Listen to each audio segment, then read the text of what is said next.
So I'd just like to introduce myself. My name is Crystal Cohens, and I'm the Director of Clinic Partnerships and Business Development for the MAVEN Project. I would like to thank you all for joining today's session, Pharmacological and Other Treatments of Anxiety Disorders. Our speaker today is Dr. Judian Smith. She's a retired general psychiatrist who had a private practice in Madison, Wisconsin for over 35 years, providing both psychotherapy and medications for patients. She is an active clinical adjunct assistant professor in the Department of Psychiatry at the University of Wisconsin Hospital and Clinics. She teaches seminars to the residents and medical students on topics such as working with personality disorder patients, doing mental status exams, and diagnosing and treating difficult to treat psychiatric patients.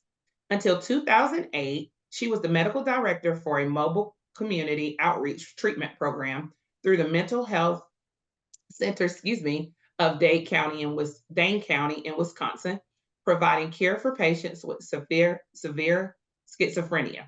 She has always loved teaching and over the years has supervised a variety of professionals in the community who are providing care to patients with a mental health diagnosis. Without further ado, I'm going to turn it over to Dr. Smith.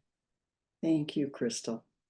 Okay, well, welcome everybody, and thank you for coming. I'll go kind of rapid fast on this, but by all means, if anything I say doesn't make sense or isn't, if there's any questions that come up in the midst of it, please feel free to interrupt me at any point. All right, so I have no financial, incentive for any of the medications I'll be discussing today. As Crystal mentioned, this is, you do get accreditation with this. All right, so objectives for today. I want to be able to go over with you the different medical and psychiatric disorders that can sometimes masquerade as anxiety disorders in clinic patients, help you to identify the different types of anxiety disorders that you're dealing with and the appropriate treatments for each, because each anxiety disorder, one size doesn't fit all. They have very different treatments that they need. And I hope to also help you to make very good or the best referrals for each disorder if you get outside help for the patient. All right, so why do we have anxiety? It's our alarm system. It's our fight or flight system. It was extremely adaptive for the tribes and cave dwellers, for the tigers that came along or other, fighting tribes or whatever. But in this modern world, we are overstimulated with images on TV, the media, the internet, and we get way too much of it.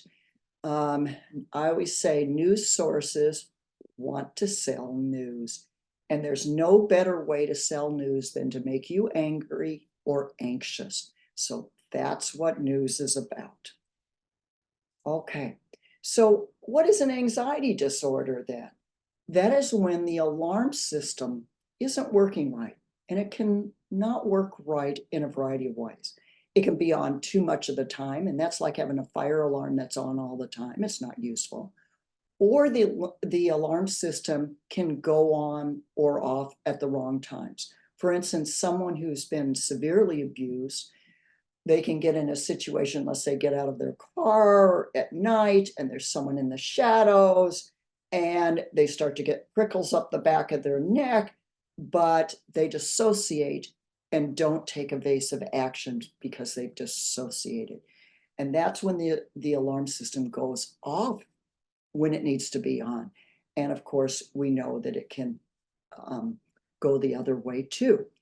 Primates learn fear with things very easily. We're group animals, and group animals learn fear easily. Horses, dogs, whatever.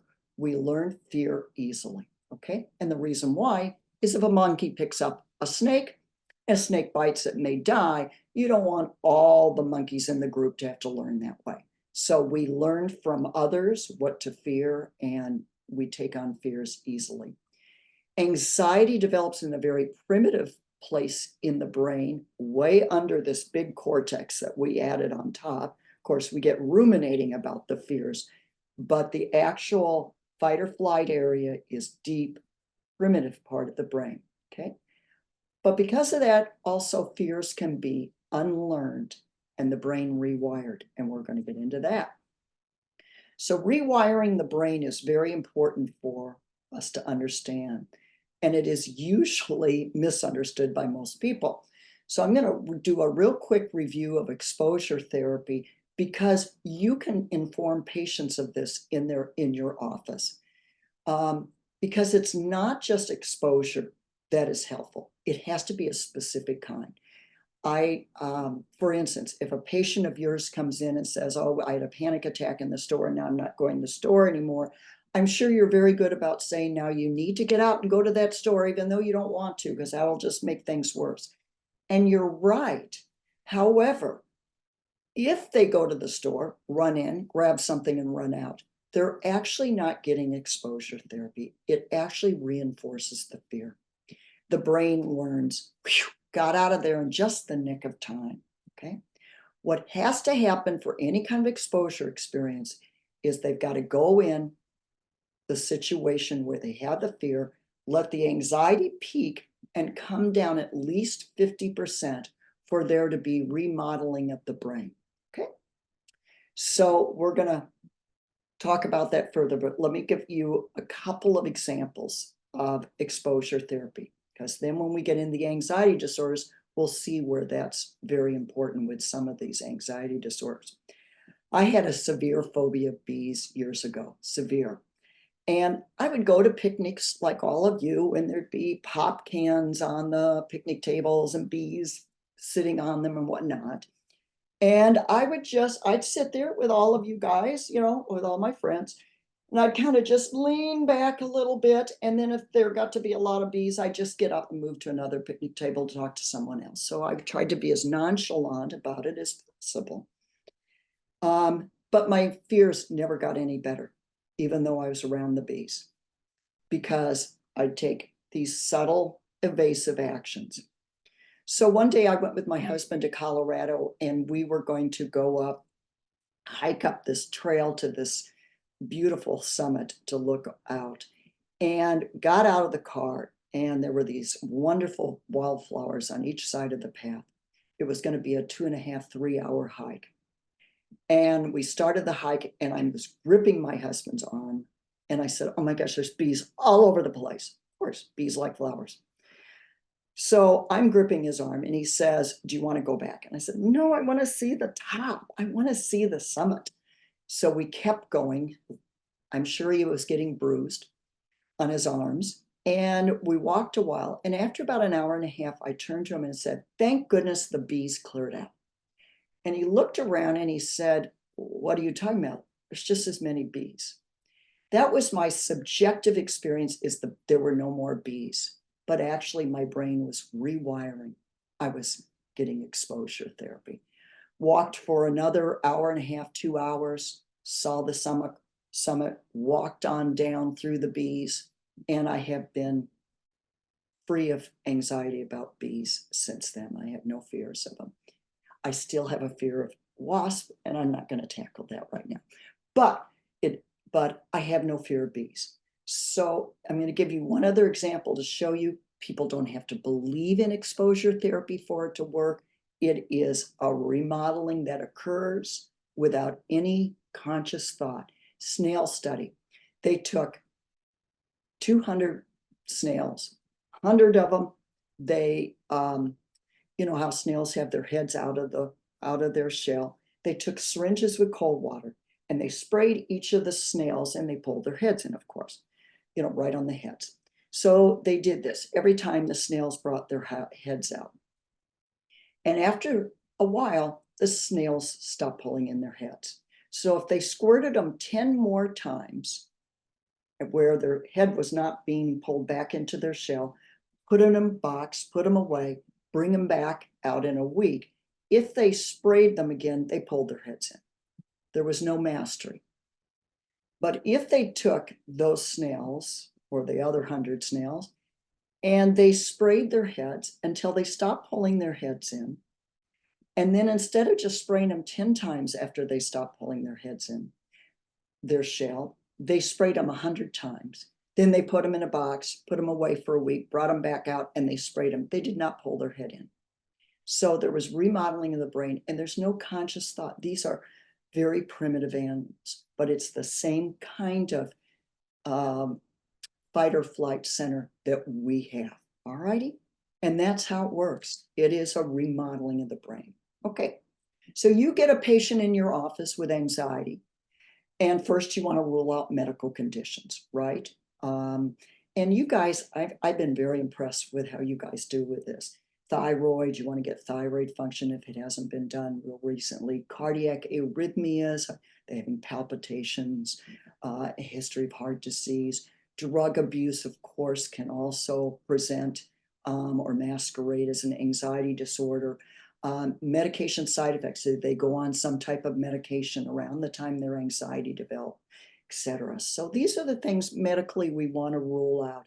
In addition, you want to rule out some major stressor, abuse at home, loss of home. You guys are great with that also. But those are the things that I go through in my mind in order before I get to then the psychiatric things that can masquerade. Okay? And the first one that is on that list is bipolar disorder, because bipolar hypomania or mania can present and look and masquerade as an anxiety disorder. So what are the red flags? And I have a whole speech on bipolar disorder, but I'll quickly give you some red flags to make you, just suspicious it could be bipolar disorder. The first one is a family history of bipolar disorder or schizophrenia. Both increase the risk that that patient sitting in front of you has a 10-fold higher risk of having bipolar disorder, okay? So real important to ask about family history of bipolar disorder. Depressive episodes starting before age 18. Doesn't mean it's bipolar disorder. Unipolar depression sometimes starts before age 18, but it should be a red flag that this could be bipolar disorder if it starts earlier in life. Hypersomnia when depressed should be a red flag, because bipolar really isn't thought of in psychiatry as being a disorder of mood. It's considered a disorder of energy. They have, with highs, they have increased energy, they have sleep disturbance without any fatigue the next day. It's an increase in energy. They literally consume medicines and food. Everything is revved up in the body. But likewise, when depressed, they're extremely lethargic, typically. Difficult getting out of bed to even get a glass of water, okay? Should be a red flag. Comments, I always ask, have you ever had people tell you during an episode in your life that you seem really different? That's another thing, okay?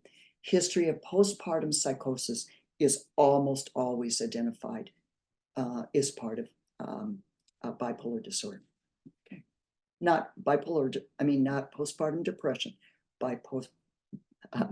postpartum psychosis. Okay, now, so you've ruled all those out. You've got an anxiety disorder, and you want to know which one, because we talked about it's important to separate them out.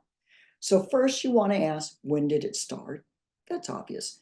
Is there also depression? Okay, and we'll get into why that's important in a minute.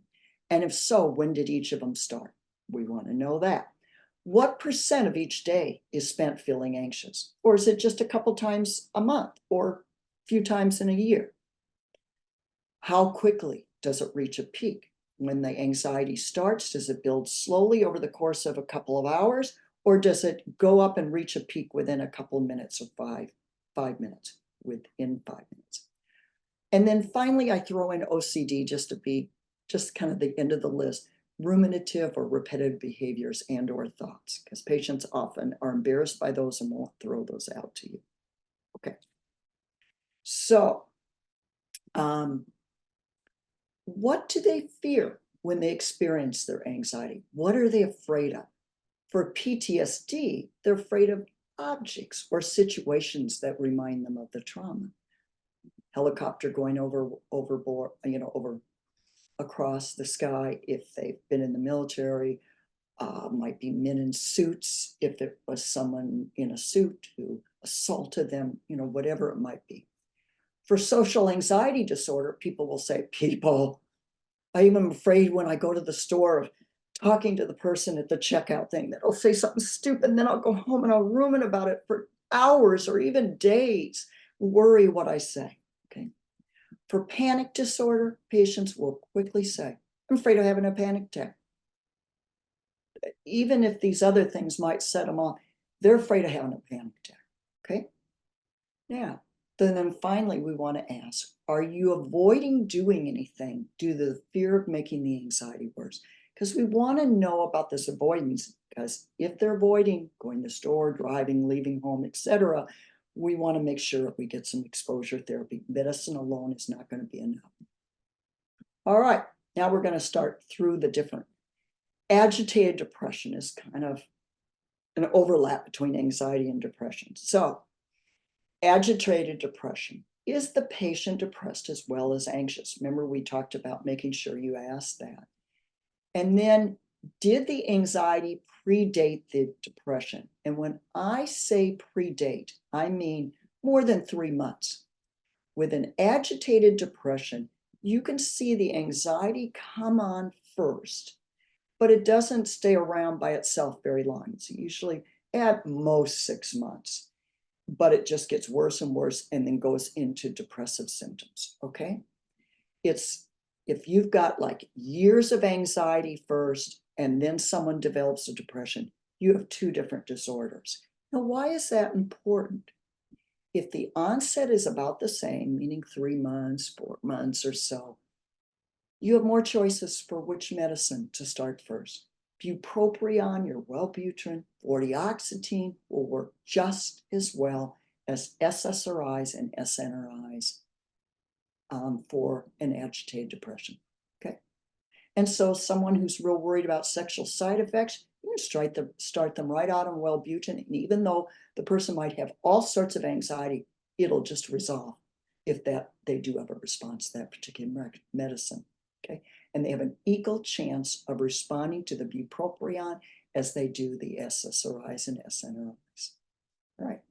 If it's long-standing depression, we're talking several years before the depression, then it makes sense to start with an SSRI or SNRI, because then you can treat both disorders, hopefully, with one medicine rather than adding 2 on. Tricyclic antidepressants also treat anxiety and depression, but they have more side effects, so we don't usually start with them. All right, now we're going to go through the different disorders with obsessive compulsive disorder. So real quickly, what are obsessions and compulsions? Obsessions are the circular thoughts, okay? And I always say to patients, it's like a skip in a record.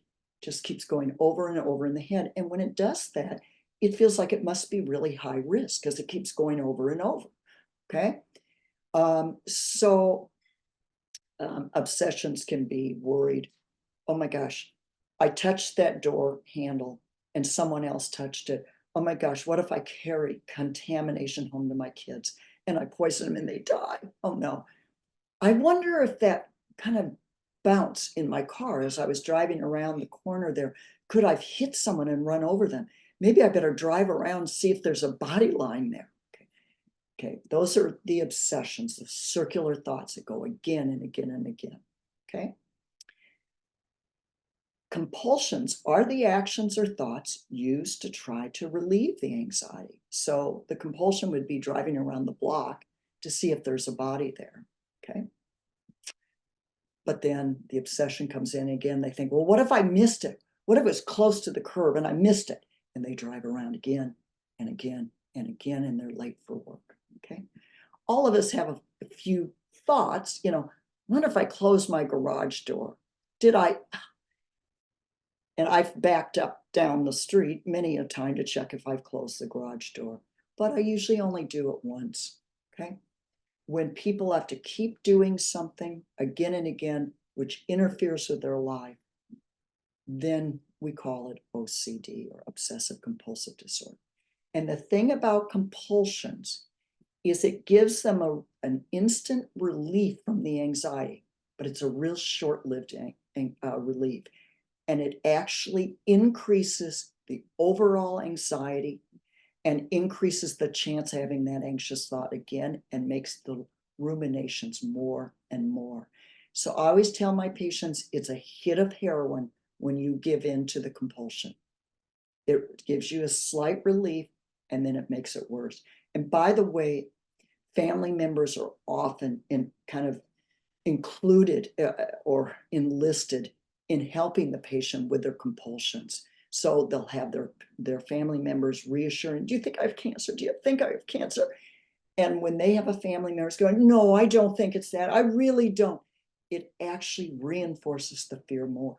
So I bring the family in and involve them, and I say, here's what I'd like you to do, because actually that gives them a hit of relief, and then the anxiety, it makes it worse. So here's what we're going to have you say. You can say to, your loved one here, Dr. Smith told me not to reassure you, that you know just what to do when this thought occurs. Okay, so just in case that's useful in your office. So I know it's hard to get psychiatric consults right now. Okay, treatment of obsessive compulsive disorder. This is one of the toughest anxiety disorder to treat with medication. Response rate is quite low, and even when it is, it doesn't resolve it completely at all. In fact, less than 50% at best in most cases. And 50% of OCD is a lot. It's a lot of pain for the patient. So best treatments, cognitive behavior treatment, CBT, and exposure with prolonged response prevention. So real quickly, I'm just going to explain that to you. So when you refer the patient out, you'll know what you're asking for. But look for therapists who are certified in CBT and EPRP, okay? Just regular therapy will not work for OCD. It must be CBT and EPRP. And patients, they might have marital problems, fine for those other things. It works for those things. But for OCD, you must have this treatment. There's no other treatment that shows documentation of being helpful, okay? But real quickly, exposure with prolonged response prevention is, for instance, person's afraid of contamination. I got them in my office. I'm going to lick my finger, touch the bottom of my shoe, put my finger to my tongue, say, now you do it. And then they sit with that and till the anxiety peaks and comes down at least 50%. They can't spit it out. They can't go drink. Now, I wouldn't do that right off the bat, but I mean, that's kind of what they do. They work up gradually to those kind of exposure experiences so that the patient sits with it and it comes down and the world doesn't explode and life goes on, okay? So SSRIs and SNRIs are the first line med treatments, okay? You must have serotonin in this to treat OCD. Not true for a lot of the other anxiety disorders, but you do with OCD. It's higher doses usually and takes longer to work. I see I put 8 to 12 weeks. I would treat someone at least 12 weeks before I'd even consider, even increasing the dose much more or switching meds, okay? Start with an SSRI, I usually do, and if no response, I switch to an SNRI, just because SSRIs are usually easier to tolerate. But I will give you a caveat with this. There is new data with depression that people who are obese and have high inflammatory markers have a low response to SSRI with their depression and a much better response to SNRIs. That might be true with anxiety disorders, but I have not seen data on that. Okay. Now, what do you do if SSRIs and SNRIs don't work? Okay. Clomipramine is the only tricyclic antidepressant that affects serotonin to a significant degree and that will work for OCD. Okay. It's slightly more effective than SSRIs and SNRIs. It beats them in most studies. So what we usually do, we start with an SSRI, then try an SNRI, and if we're not getting the kind of response we want, but we've got a partial response, often we will add on clomipramine. 25 milligrams at bedtime for a week, 50 milligrams for another week, and then 75 milligrams, and then see how that goes. Lower, wouldn't increase it to 75 if they're having side effects. Keep it at 50 or whatever, but see. Make sure you check for drug interactions with SSRIs and SNRIs, okay? And usually I wouldn't even present this to you, but I know it's often taking people I'm consulting with 6 months to a year to get their patients in with psychiatrists. So I just want you to know of options. Now, if the patient has absolutely no response to an SSRI or SNRI, you can then just take them off that medication and try switching to clomipramine. I wouldn't add the clomipramine on to the SSRI or SNRI if it isn't making any difference. In that case, you take them off and start clomipramine at 50 milligrams, okay? Gradually increasing it, going by 50 milligrams a week, up to 250 milligram max at bedtime, if needed or tolerated. Benzodiazepines, do not use them for OCD. They are ineffective. They make absolutely no difference, and they interfere with the most effective treatment, your exposure therapy and CBT. So do not, or get them off if they're on it. So what are some other augmentation strategies? So it's asking a patient to wait for a year to get in with a psychiatrist is awful. Again, I'm just going to present you a few options, for your bag of tricks to, so that maybe you can help someone along. First, also, if you're not comfortable using clomipramine, you might be more comfortable with some of these medicines, since they're medicines you might use in other areas. First, the best data of augmentation beside clomipramine are your atypical antipsychotics added to an SSRI or SNRI. Okay, risperidone 1 to 2 milligrams a day has the best data, but aripiprazole is better tolerated, and recent studies have really supported its use. And I would usually start with aripiprazole because it's better tolerability. I have down there 2 to 10 milligrams per day, but be careful, keep it low. I actually usually use only 2 to 5 milligrams a day, because going up higher can cause agitation, the akathisia, and it seems that a lower dose with aripiprazole is usually better.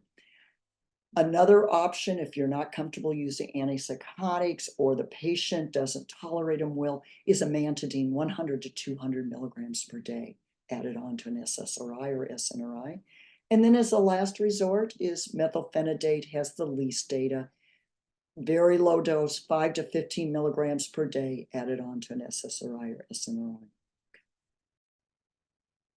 All right, is there there's a question or anything? Okay, I'll go on. So general anxiety disorder. All right, we're going to move on. Crystal, did you have a question?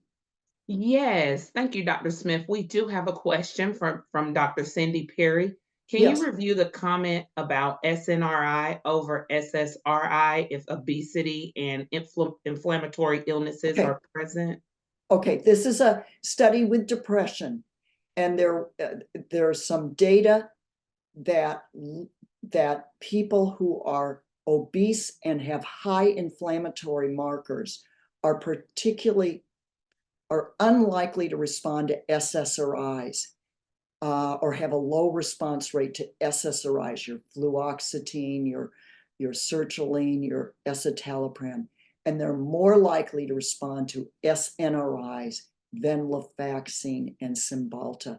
So some people are suggesting that with depression, at least, if you have an obese individual who has high inflammatory markers, that you go right to an SNRI to treat their depression. But we don't have data yet to know if that's also true with anxiety disorders.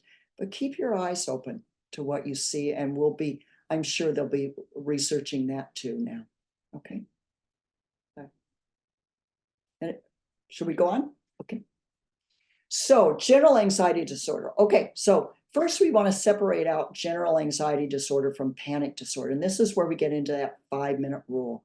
General anxiety disorder increases slowly over the course of several hours, whereas a panic attack comes on, reaches a peak within a couple of minutes, 5 at the most. Okay, so you can ask the patient, when does it come on in the morning? Oh, in the morning when I wake up, or oh, around 3 in the afternoon. And how long does it take for that to reach a peak? Oh, yeah, hour or two, maybe 3 hours. Okay, that's not a panic attack. All right, that's what we've got with general anxiety disorder. Now I'm going to go through real quickly effect size. You see this in all the literature, but I'm going to give you my take on effect size that I find most helpful in thinking how useful each med is. 0 to 2, small effect size. You see the range, but I'm going to tell you how I think of them. At 0 to 2 to 0.4 small effect size, these patients you send out of the office on the new medicine, they come back with the small effect size, and when you ask them how they're feeling, they say, I'm a little better. Yeah, I'm feeling a little better. Their family doesn't see any improvement, and you don't necessarily, but they report they're feeling a little better. Medium effect size, 0.5 to 0.7, medium effect size, you send the patient out on a new med, they come back and you ask them how they're doing, and they say, oh, I feel much better. Yeah, I mean, it's really making a difference. And you see the difference in the room. They're more relaxed, they're more comfortable in their setting, and the family reports, yeah, I see a big difference. 0.8 and above is a large effect size, and this is really life-changing for patients. Patients say, oh my God, I'm night and day different. It's just incredible. And it makes a large change in their life. Okay, so now let's look at the effect size of all these different medicines and put that in perspective.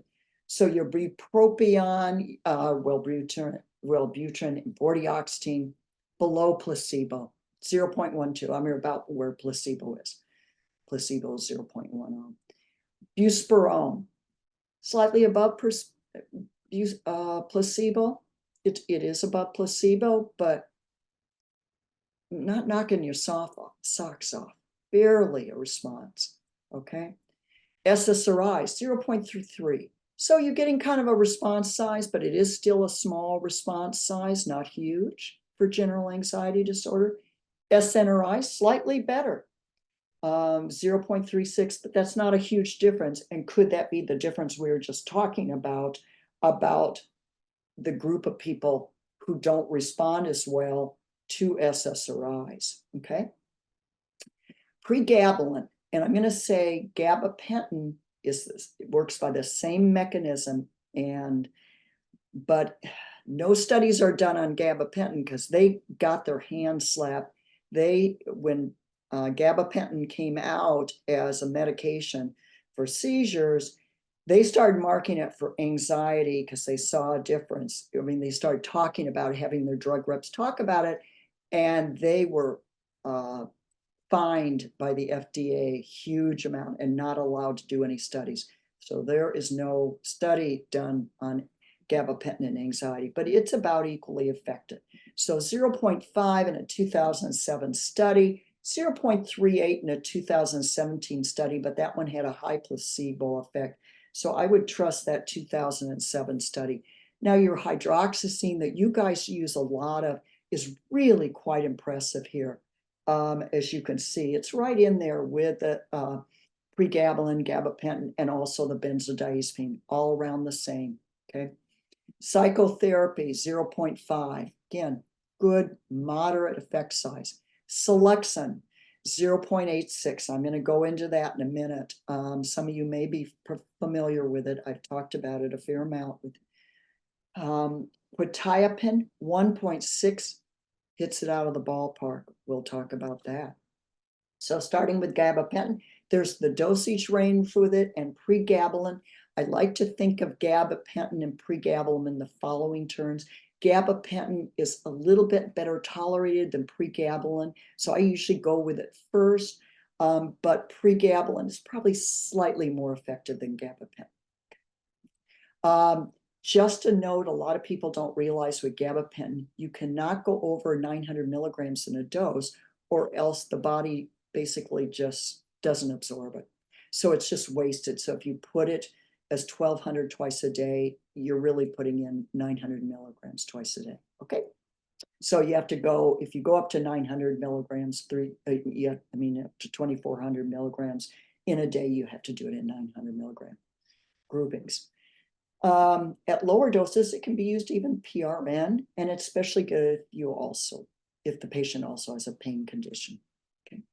Benzodiazepines doesn't work for OCD, but it does work for general anxiety disorder, long acting for regular scheduled, short acting for PRN, but they have all the, dependence and other concerns we have with these, and addiction concerns with people who have a history of drug and alcohol abuse.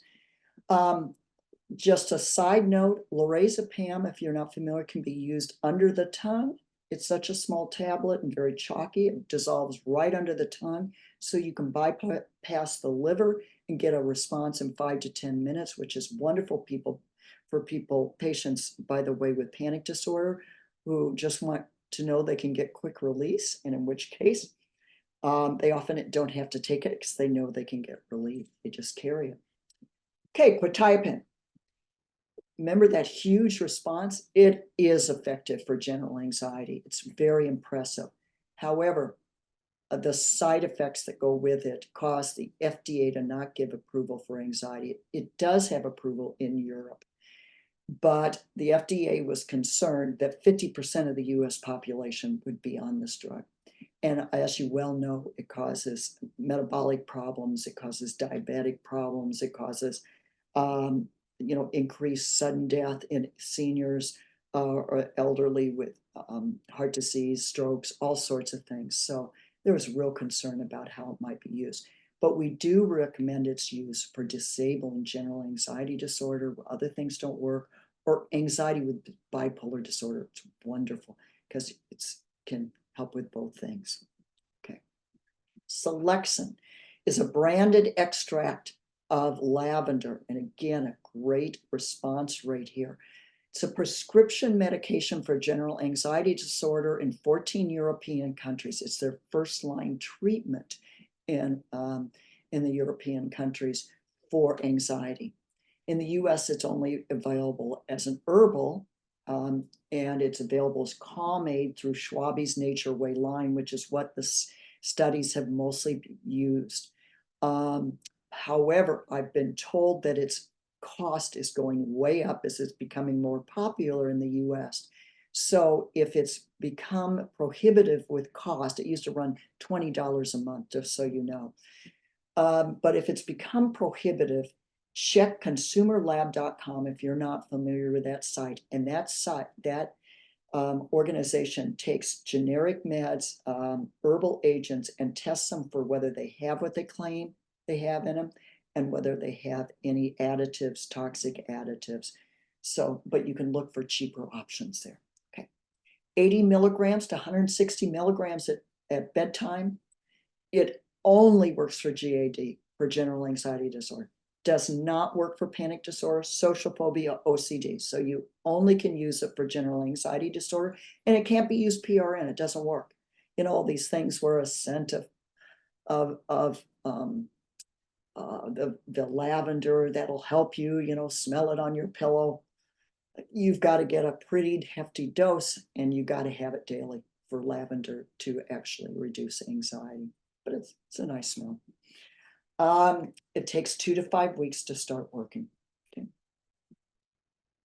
I won't go through the study because I got a speed on, but you can see it was a double-blind study, compared it with placebo and paroxetine, which is a very effective anti-anxiety SSRI, and it beat both of them significantly. Okay. 50% of patients on Calmate had the higher dose of Calmate had a complete remission of general anxiety disorder symptoms. Only side effect is burping. Okay. Weak estrogen-like properties, so we avoid using it in young teenage boys. At rare case reports have seen it, but anyway, we avoid it in that. And if your patient has a history of breast cancer, just run it by their oncologist. It was a manufactured study, so that, you got to know that. Okay, now we're going to talk panic disorder. Are panic attacks, first of all, out of the blue or precipitated? Okay, because with panic disorder, panic attacks are out of the blue, at least for the first one. And I'll tell you why I say that. If you ask anyone with panic disorder, tell me about your first panic attack, they always remember where it was, when it was, etc. They can tell you. And then it was out of the blue. I was just driving in the car. I'd never had problems before. And suddenly, okay. But what happens is they then began to associate their panic attack with wherever they had it the first time, and begin to have anticipatory anxiety in that site, which of course, having a higher level of anxiety when you go into it means they're more likely to have the next panic attack, and they'll attribute it to it. I have a problem with cars. I'm afraid of cars. Okay. But the first one is out of the blue. All right. Precipitated panic attacks may be PTSD, helicopter going over, as we talked about, OCD. Oh my gosh, I got my hands contaminated and I touched my daughter without washing my hands first. Oh my gosh, and I think I got near her mouth. Okay, whatever. Simple phobias. I could have a panic attack with bees, being in a situation with bees before. Social phobia. They can have panic attacks. It gets so bad. Performance anxiety. Definitely people can have panic attacks. So if it is panic disorder, we want to make sure we ask, are they avoiding doing anything? So we make sure we add in that exposure therapy. Are they afraid of leaving the house in general, which is then agoraphobia? Or are they avoiding driving in cars, going to the store, etc.? Okay. Treatments. Relaxation therapy makes panic attacks worse, panic disorder worse. Isn't that weird? Telling them to vision being on the beach, whatever, it'll make panic disorder worse. It's the worst thing they can do. Deep breathing with exposure therapy is very helpful. What's deep breathing with exposure therapy? You know, deep breathing exercises. Okay, exposure therapy, or why doing it, is doing with your thoughts. I teach my patients, and you can teach yours. When you do that, think about, I'm having a panic attack. It's a genetic predisposition to spontaneous release of the chemical involved in fight or flight. Okay. And it's like my body thinks there's a lion at the door when there's not.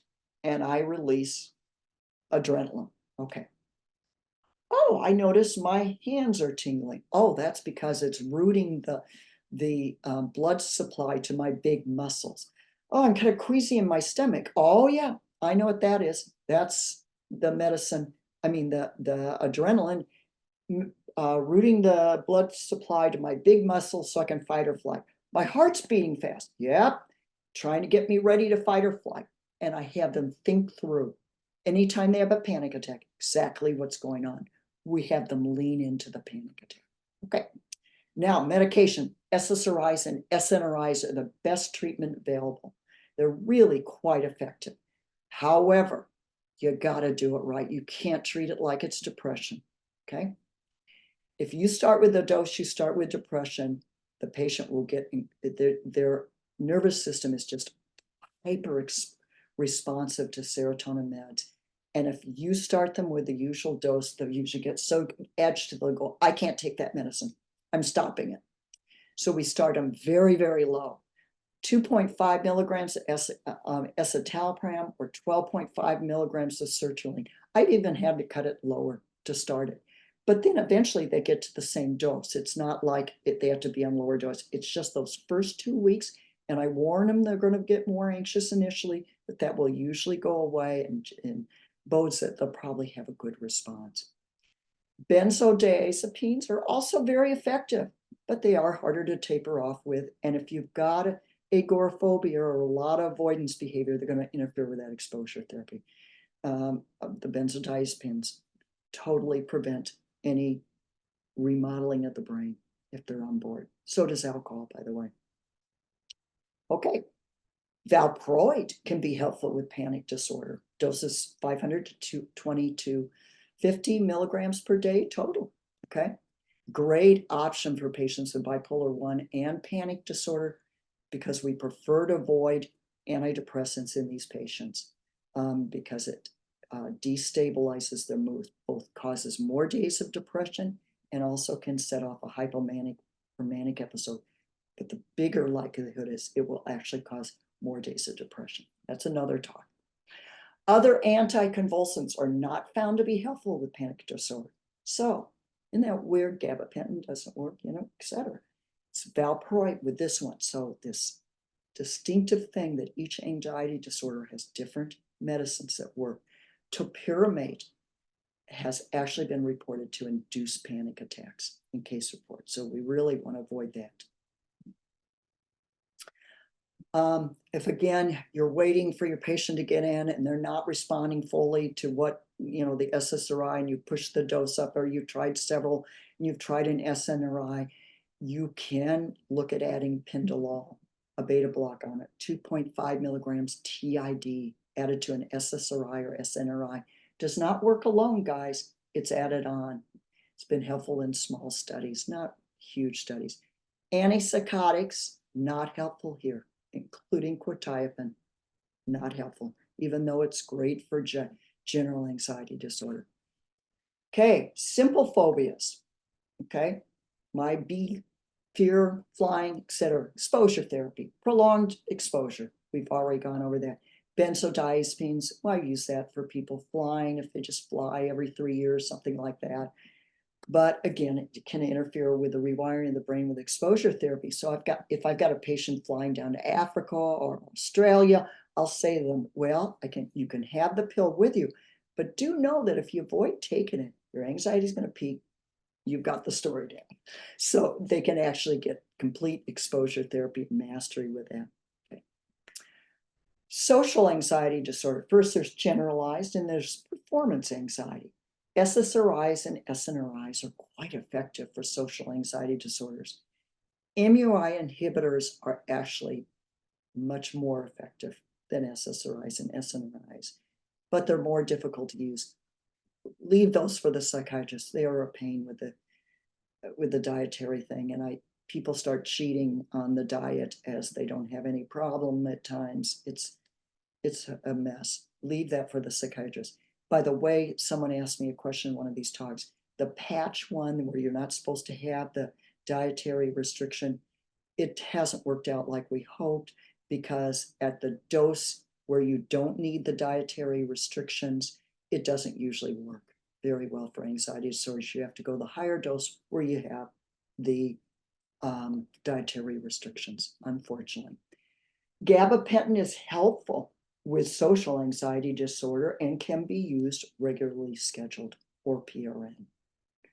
Hi, Dr. Smith. I just want to give you the 10-minute warning. Thank you. Okay, I'll try and fly here.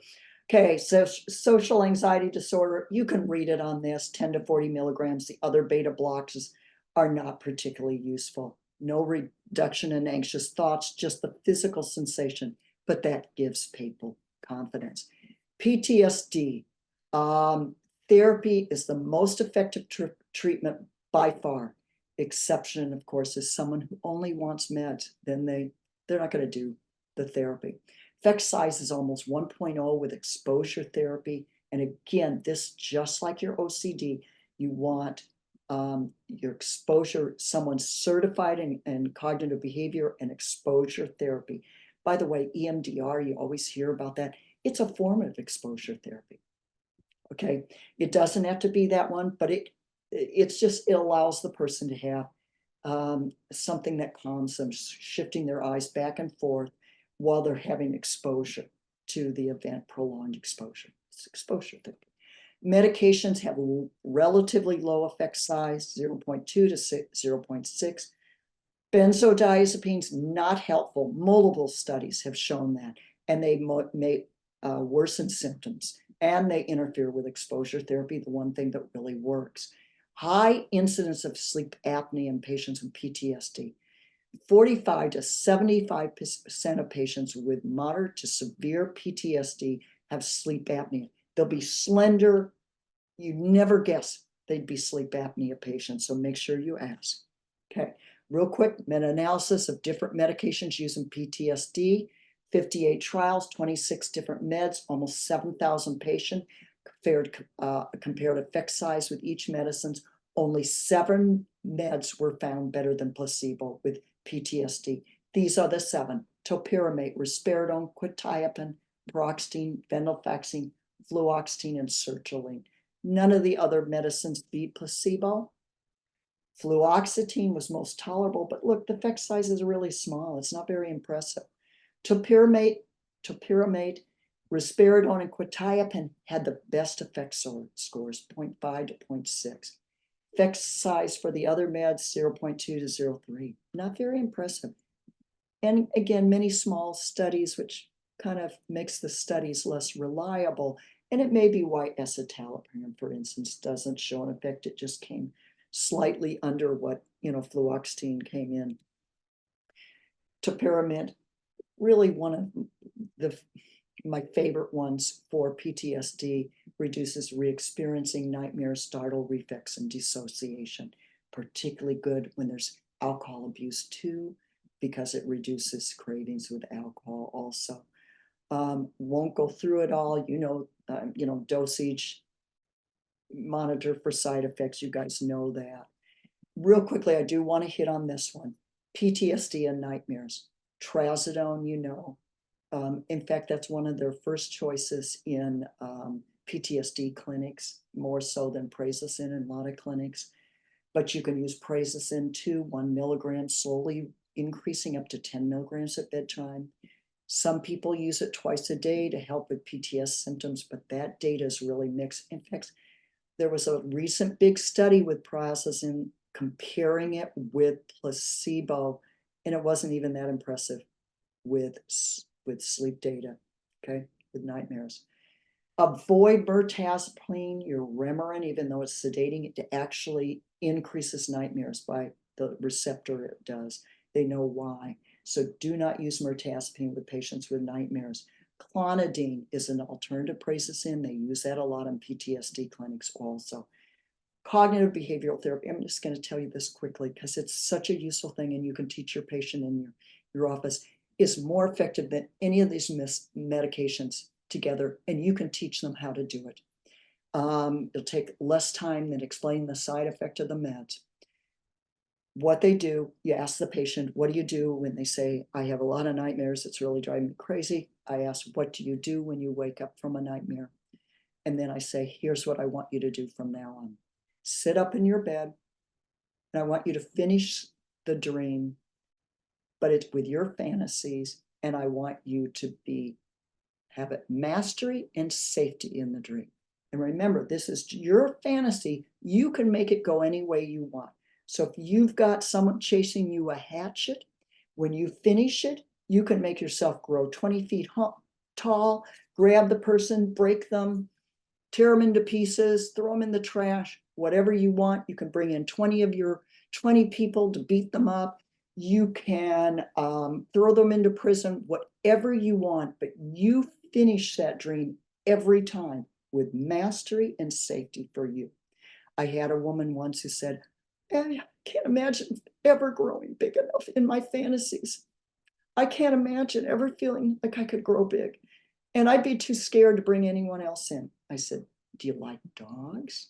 Yeah, she liked dogs. I said, what about 5 mean dogs? She goes, I'm bringing in 7. It's magical, you guys. Nightmares, dreams just go. So there you go. Remember to rule out sleep apnea as a major as another thing. Okay, in summary, treatment of anxiety disorders. You must first know the type of anxiety you're dealing with to successfully treat it. Prolonged exposure is useful with many types of anxiety to remodel the brain. It must be long enough that the anxiety peaks and comes down at least 50% to be helpful. And the person doesn't have to believe in it. Doesn't matter. Medications can make a huge difference, but some can also interfere with other modes of anxiety treatment. The patient's preference for psychotherapy versus meds does predict their best response. Thank you very much. Sorry I was so long. Well, surprise, I'm not Crystal, but we had to, Crystal had to run to another meeting, so we did a quick little flip. We do have some questions, but if you have any questions, please put them in the Q&A box. We'll continue recording, even if we go a little bit over, so you can get the answer to these questions. First one up is, are there any particular medication preferences for OCD or anxiety with, oh boy, trichotillomania? It's a big word. With what is it again? Trichotillomania.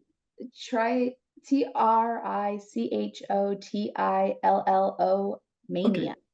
T-R-I what? CHOTILLO mania. I-L-L-O? Mania? Oh, trickle. Oh, yes. Oh, yes. Yes. Oh, Sorry. Yes. Just a second. There's a herbal agent I recommend. Yes, there is some data, and I would always try an SSRI.